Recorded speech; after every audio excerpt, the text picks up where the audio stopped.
जय हिंद दोस्तों, स्वागत है आप सभी लोगों का एक बार फिर से तैयारी कर लो चैनल के यूजीसी नेट जेआरएफ के 30 दिनों की तैयारी में।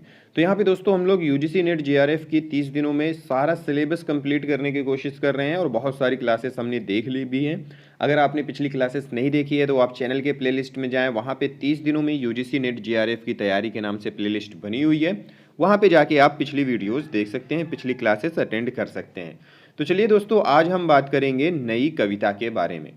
नई कविता से संबंधित भी कुछ प्रश्न पूछते हैं, तो वो प्रश्न ना छोटे, इसके लिए हम लोग ये टॉपिक लेकर आए हैं। तो नई कविता छठे दशक का काव्य आंदोलन नई कविता के नाम से जाना जाता है। कब का? छठे दशक का जो काव्य आंदोलन था उसे नई कविता के नाम से जाना जाता है। यह नई कविता नाम अज्ञेय का दिया हुआ नाम है। किसका दिया हुआ नाम है? सच्चिदानंद हीरानंद वात्स्यायन अज्ञेय जी का दिया हुआ नाम है। सर्वप्रथम अपने एक रेडियो संवाद में अज्ञेय ने नई कविता शब्द का प्रयोग किया था। सन 1953 से नए पत्ते के जनवरी-फरवरी अंक से यह संवाद नई कविता शीर्षक से प्रकाशित हुआ था। कब? 1953 से। सन 1954 में जगदीश गुप्त द्वारा संपादित नई कविता पत्रिका से नई कविता का आरंभ माना जाता है। अब यह है कि नई कविता का आरंभ कब से माना जाता है? 1954 में जगदीश गुप्त द्वारा संपादित नई कविता पत्रिका से। एक चीज ऊपर यह है कि सबसे पहले नाम किसने दिया, नई कविता का नाम सबसे पहले किसने लिया या नई कविता नाम किसने दिया, तो वहां पे नाम आएगा अज्ञेय जी का। लेकिन जो शुरुआत है नई कविता की वो कब से है? सन 1954 में जगदीश गुप्त द्वारा संपादित नई कविता पत्रिका से नई कविता का आरंभ माना जाता है। नई कविता में नई शब्द तत्कालीन नवलेखन को अभिव्यक्त करता है। बच्चन सिंह ने माना है कि दूसरा सप्तक 1951 के प्रकाशन के साथ ही प्रयोगवाद नई कविता में रूपांतरित हो गया था। बच्चन सिंह का मानना है कि जो प्रयोगवाद था वो आगे चलकर नई कविता में रूपांतरित हो गया था। जहां प्रयोगवाद में अतिशय बौद्धिकता व प्रयोगशीलता का अतिरेक दिखाई देता है, वहीं नई कविता में एक संतुलित काव्य आंदोलन है। नई कविता में लघु मानव की प्रतिष्ठा का श्रेय विजयदेव नारायण शाही को जाता है। नई कविता पर प्रमुख रूप से अस्तित्ववादी दर्शन का प्रभाव रहा है। हालांकि नई कविता पर मार्क्सवादी विचारधारा का भी प्रभाव दिखता है। इस तरह नई कविता की दो धाराएं बनती हैं। कौन कौन सी?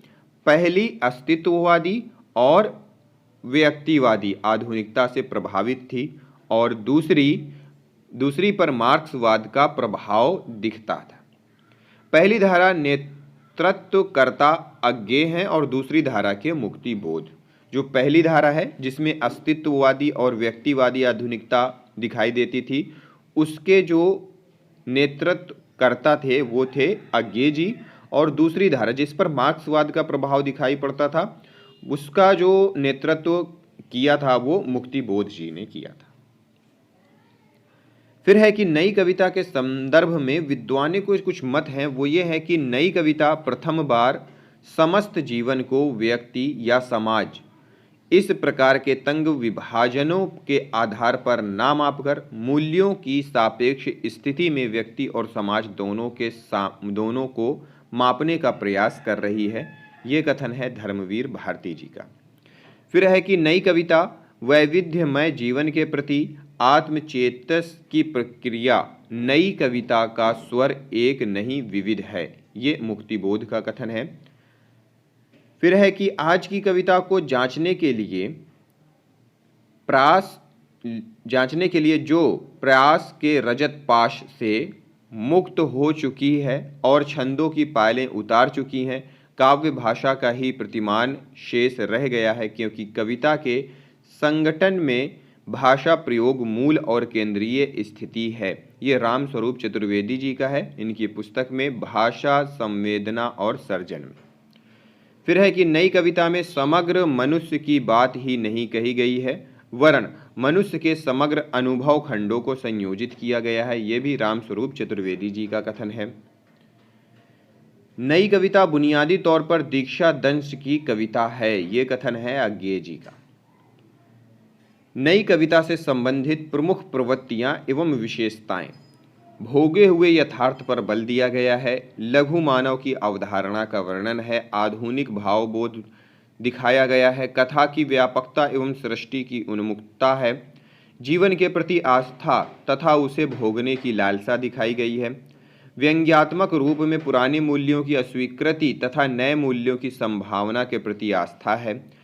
क्षणों की अनुभूतियों का मर्म स्पर्शी चित्रण है। लोक संवेदना एवं शैली से सहज लगाव एवं लोक जीवन की जटिल अनुभूतियों का चित्रण है।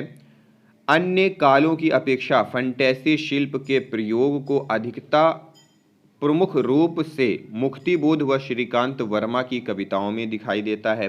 विसंगति बोध के अवसाद की कविताएं तथा उससे उपजी निरर्थकता का चित्रण है।